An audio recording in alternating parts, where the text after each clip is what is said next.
अस्सलाम वालेकुम वीवर्स आज की हमारी वीडियो का टॉपिक है डीप सी स्काडा पर। डीप सी स्काडा क्या है, किस तरह से काम करता है। जिन दोस्तों को पहले से पता है वो मुझे मैसेज में बताएं, और जिन दोस्तों को नहीं पता वो भी कमेंट्स करके मुझे बताएं। स्काडा बेसिक ये डीप सी की फॉर्म है जो कि हमारे रिमोटली काम करता है। हमारी वीडियोस की पे ना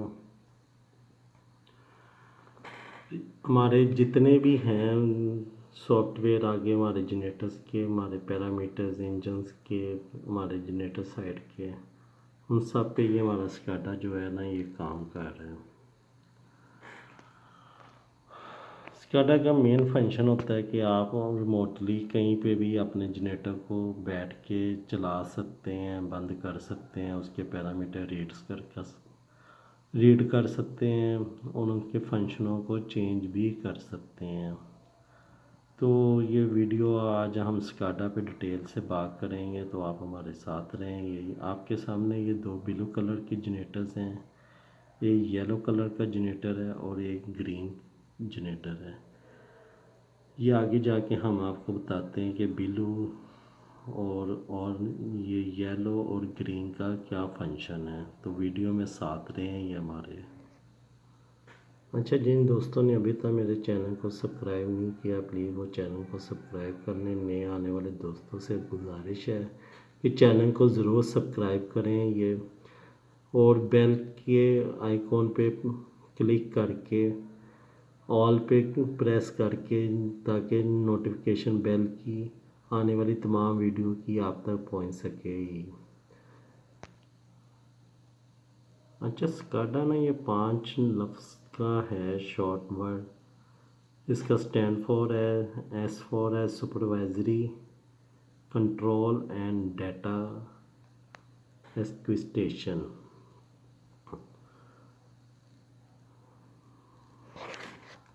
SCADA is a category of software application for controlling industry process, which is the gathering of data in real time from remote location in order to control equipment and condition. Basically SCADA हमारा एक ऐसा working software है जो हम generator को कहीं पे भी बैठ के अपने आराम से अपना उसको हैंडल कर सकते हैं, सुपरवाइज़ कर सकते हैं, उसको चला सकते हैं। ये डीप सी की एक एप्लीकेशन सॉफ्टवेयर है, और हमारे ये ऑफिस में बैठ के हम दुनिया के किसी भी कॉर्नर में जनरेटर को स्टार्ट स्टॉप, उसके पैरामीटर रीड और उसके फंक्शंस को हम चेंज कर सकते हैं। तो आगे जाके हम इसकी डिटेल बताते हैं कि किस तरह से ये काम करता है। अच्छा व्यूअर्स, ये आप deep sea SCADA site configuration आप जो देख रहे हैं, यहाँ पे हमने इसको जाके इस यहाँ पे प्रेस करना है। तो जैसे हम इसको यहाँ पे प्रेस करेंगे तो ये हमारी इस तरह की कुछ फ़ाइल जो है ना हमारे सामने ओपन हो जाएगी। तो जब हमारी ये इस तरह की फ़ाइल हमारे सामने ओपन होगी तो यहाँ पे हम देख रहे हैं कि ये 7310 जो है यहाँ से ये 7320 7410 7420 8 सीरीज़ और AMF8 सीरीज़ जनरेटर्स, ये बेसिक हमारा जो स्काडा है ये हमारा काम करता है सिंक जनरेटर्स पे। जो नीचे इसके हैं वर्जन जैसे 720 है, 71 है, 6 है, और ये नीचे 4 5 वगैरह जितने भी हमारे वर्जन है उस पर ये काम नहीं करता। तो अभी हम इसके सिंक के 5 जनरेटर्स पे काम करके आपको दिखाते हैं कि ये किस तरह से फ़ाइल बनाता है। अभी मैं सिंक सीरीज़ की जो एप्लीकेशन है उसके लिहाज से आपको एक फ़ाइल बना के दिखाता हूँ कि किस तरह से इसकी फ़ाइल बनाते हैं।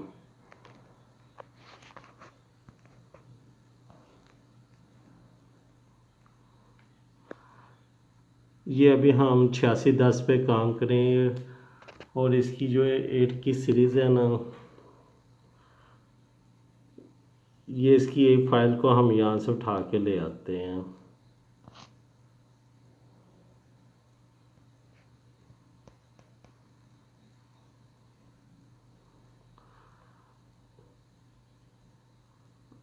हम ना 5 जनरेटर्स को ना समझ लें चला रहे हैं, तो इसकी हम 5 जो जनरेटर्स की ना ये फ़ाइल बनाएंगे। ये भी ये देखें 1 2 3 4 5 जो है ना ये हमने यहाँ से उठा लिए हैं। अब हम इसकी बस को ना आपस में मिला देंगे। ये इस तरीके से हम इसकी बस को ना आपस में ज्वाइन कर रहे हैं। ये जस्ट आपने माउस के साथ इसको ना उठा के ले आना है।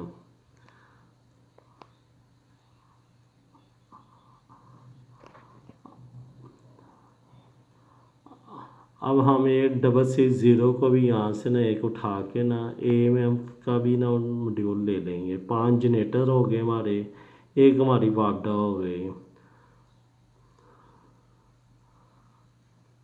कमर्शियल पावर को भी अगर हमने जनरेटर के साथ सिंक करना है कि हमारे वापडा जाने से पहले पहले जनरेटर स्टार्ट हो जाए, और तो इसको भी हमने यहाँ ATS के तौर पे आपने चलाना है, तो इसको भी आपने साथ में अटैच कर लेना है। सबसे पहले आपने इसकी ना प्रॉपर्टी को ठीक करना है, नंबरिंग को। ये आप इधर आके देखें ना, ये देखें।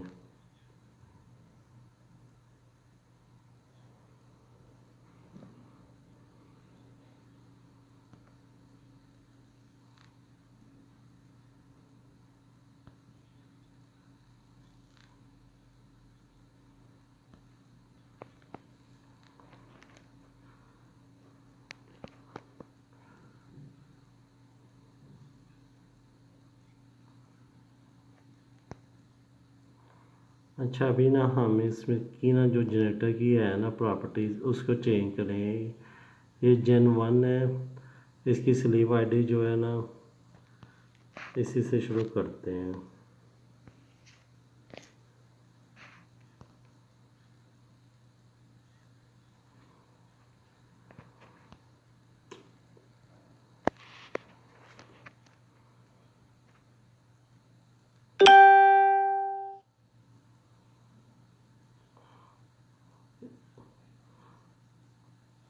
इस तरह आपने 1 बाय 1 ना तमाम की स्लेव आईडी जो है ना वो चेंज करनी है।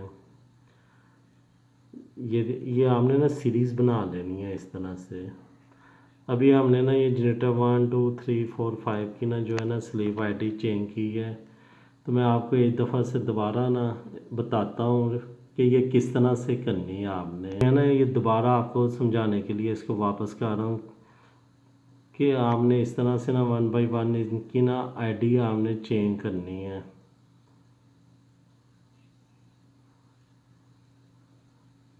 ये देखें, ये अभी ना हमने Gen 1 Gen 2 Gen 3 Gen 4 Gen 5 के जो है ना इनके ना हमने नंबरिंग चेंज करनी है, और इनकी स्लीव आईडी जो है ना वो चेंज करनी है। तो सबसे पहले हम Gen 1 की आईडी यही रहने देते हैं, और Gen 2 की जो आईडी है ना वो हम चेंज करते हैं।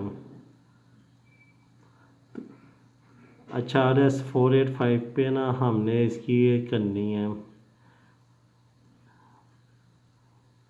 एक कन्वर्टर लेके हमने RS 485 का और इसके पीछे RS 232 को हमने अपने सिस्टम में लगाना है।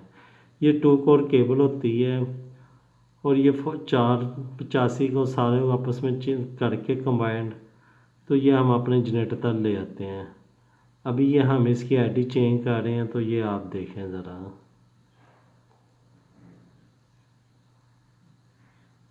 ये ये इस तरह से आपने आईडी इनकी ना चेंज करनी है।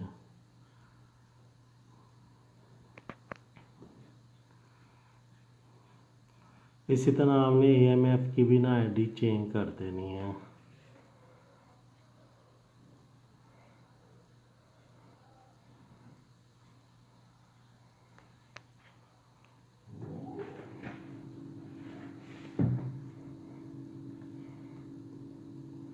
चलें आगे हम चलते हैं, आपको इसका दिखाते हैं कि ये तुम्हारी आईडी चेंज हो गई है।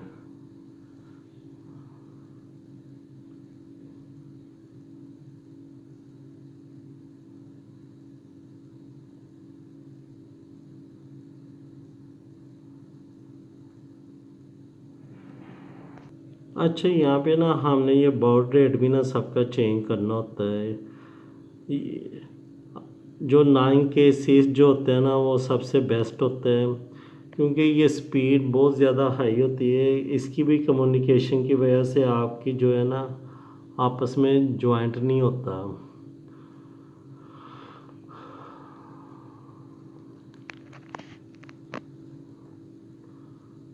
तो आप ना अपने कंट्रोलर और अपने जनरेटर्स के हिसाब की लेंथ के साथ ना आप 9 के 6 से शुरू करें, फिर आस्ता आस्ता आप इसको ना एडजस्ट कर लें हैं। और ये सारों का सेम होना चाहिए बॉडी एड्रेस, सबका 9 के 6 ही आपने करना है।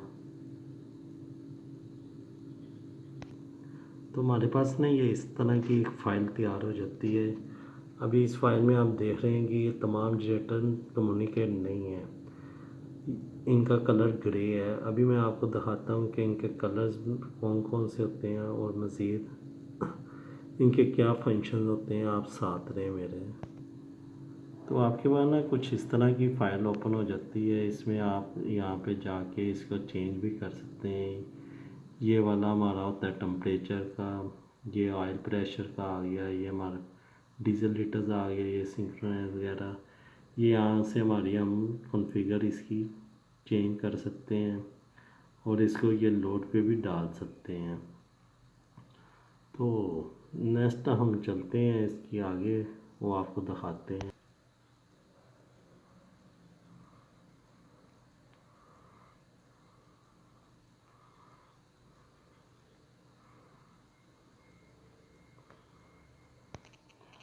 जैसे आप ये देख रहे हैं, दो ग्रीन का मतलब है कि आपके मेंस 1 और मेंस 2 चल रहे हैं।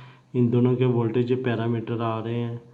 तो ये ब्लू कलर जो है ना, ये आप ये आपके कलर जो है ना ये शो हो रहे हैं। ये देखें, ग्रे का मतलब है नो कम्युनिकेशन, ब्लू का मतलब लाइट ब्लू का मतलब है कंप्यूटर इज़ ऑनलाइन, वो कम्युनिकेट कर रहा है आपका इंटरनेट से कम्युनिकेट है, लेकिन बट स्टैंड बाई मोड पे है। ग्रीन का जो है उसका मतलब है कि वो आपका जनरेटर रनिंग पे चल रहा है। येलो का मतलब है कि वो अलार्म दे रहा है और रेड का मतलब है कि वो शट डाउन पे है। इस तरह से 5 कलर आपके जो है ना वो आपको शो होते रहेंगे। इस तरह से ना आपके ये स्टॉप मोड पे है अभी, तो ये स्टॉप मोड शो कर रहा है। ये ग्रीन लाइट देखें तो ये स्टॉप है, जब ये स्टार्ट करेंगे तो ये स्टार्ट, ये लाइट जो है ना ग्रीन, ये ऊपर ये मैनुअल ऑटो मोड, ये सारे फंक्शन आप रिमोटली बैठकर अपने पावर हाउस को, अपने जनरेटर को मॉनिटर भी कर सकते हैं, कंट्रोल भी कर सकते हैं। और आपके पास इसकी मॉनिटरिंग आ रही होगी। ये देखें, ये आपके पास साइड आईडी भी है। अगर आप डिफरेंट साइट पे आप ये काम करें तो ये साइड लोकेशन भी आपके पास है जी। ये सारा देखें तो ये नीचे इंजन्स के पैरामीटर्स हैं। ये देखें,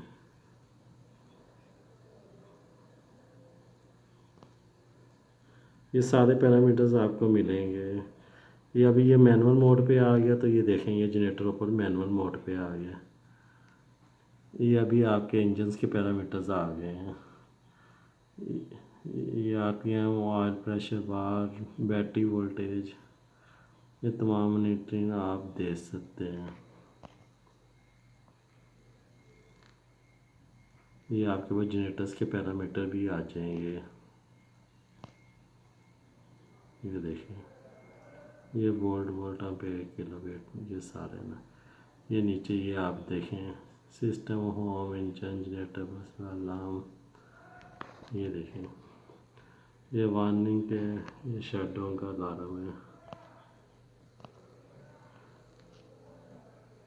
ये देखो, तो इसको आप रीसेट भी कर सकते हैं स्टॉप का।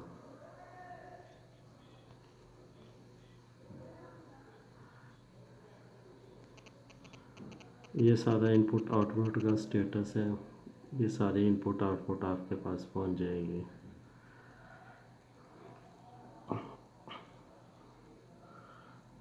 तो उम्मीद करता हूँ कि आपको ये स्काडा का सारा फंक्शन पसंद आएगा। आप ये तमाम कंट्रोलर को एक ही जगह पे बैठ के दे सकते हैं, चाहे जनरेटर आपके मुख्तलिफ साइट पे भी लगे।